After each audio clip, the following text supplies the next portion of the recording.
आतंक के खिलाफ जारी लड़ाई के बीच ही आईएमएफ ने पाकिस्तान को $1.2 बिलियन का लोन दिया। कहा गया कि पाकिस्तान ने आर्थिक प्रबंधन को लेकर अच्छा काम किया। अब कोई मूर्ख भी बता सकता है कि पाकिस्तान इस फंड का क्या करेगा। जाहिर है इसका इस्तेमाल भारत के खिलाफ ही होना था। इधर पाकिस्तान को लोन मिला, उधर पाकिस्तान ने आतंकियों को पैसे बांटने शुरू कर दिए। सबसे पहले तो मसूद अजहर को 18 करोड़ रुपए देने का ऐलान किया गया। फिर ऑपरेशन सिंदूर में मारे गए हर आतंकी के परिजनों को 1-1 करोड़ रुपए देने की घोषणा की गई। आईएमएफ जानता था कि उसके पैसों का पाकिस्तान यही इस्तेमाल करेगा, लेकिन फिर भी पाकिस्तान को पैसे मिले। और याद रखिएगा कि आईएमएफ में अमेरिका की वोटिंग पावर ही सबसे ज्यादा है। अमेरिका के पास आईएमएफ में 16.49% की वोटिंग शेयर है और भारत के पास महज 2.6%। अब आईएमएफ के नियमों के मुताबिक कोई देश किसी प्रस्ताव के खिलाफ वोट नहीं कर सकता। या तो वो पक्ष में वोटिंग कर सकता है या फिर गैर हाजिर रह सकता है। यानी आप आसानी से समझ सकते हैं कि पाकिस्तान को ये लोन क्यों और किसकी वजह से मिला। वैसे भी 1958 से लेकर अब तक पाकिस्तान को 25 बार आईएमएफ का बेल आउट पैकेज मिल चुका है, लेकिन इसके बावजूद, जबकि इस दौरान ना तो वहां कोई सुधार देखने को मिला और ना ही प्रशासन में बदलाव, हाँ वहां आतंकी ढांचे जरूर फलते फूलते रहे। अब सवाल यह है कि क्या आतंकवाद से ये लड़ाई अकेले भारत को ही लड़नी है? क्या आतंकवाद अमेरिका, चीन या फिर यूरोप के लिए खतरनाक नहीं है? क्या उनके नागरिकों ने आतंकी हमलों में अपनी जानें नहीं गंवाई हैं? तो जवाब है हाँ, बिल्कुल गंवाई है।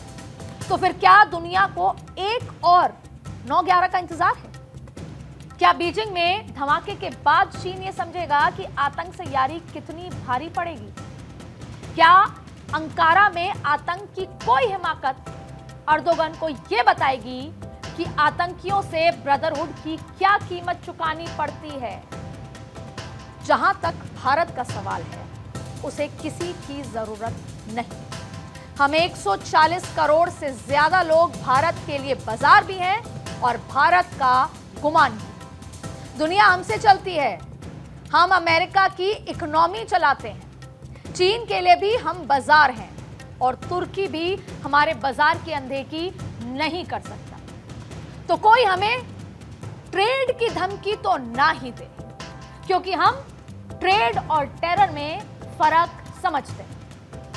इसीलिए हम ये लड़ाई लड़ेंगे और जीतेंगे भी। ये मेरा यकीन भी है और मेरे देश का भी।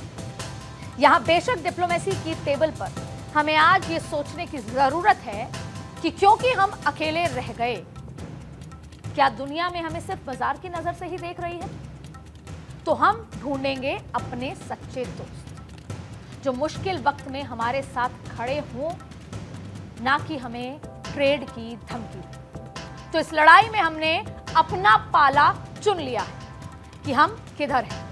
बारी अब दुनिया की है, क्योंकि जब लड़ाई धर्म और अधर्म की हो, जब लड़ाई इंसानियत को बचाने की हो, तो कोई मौन कैसे रह सकता है? क्योंकि हम जानते हैं कि ये लड़ाई रुकने वाली नहीं। वो हमला करेंगे, आज पहलगाम तो कल शायद न्यूयॉर्क, वॉशिंगटन या फिर शायद लंदन। तो चुनना दुनिया को है, क्योंकि जब बात आतंक की हो तो there is nothing like good और bad terrorism. There is only terrorism who bleeds whole humanity.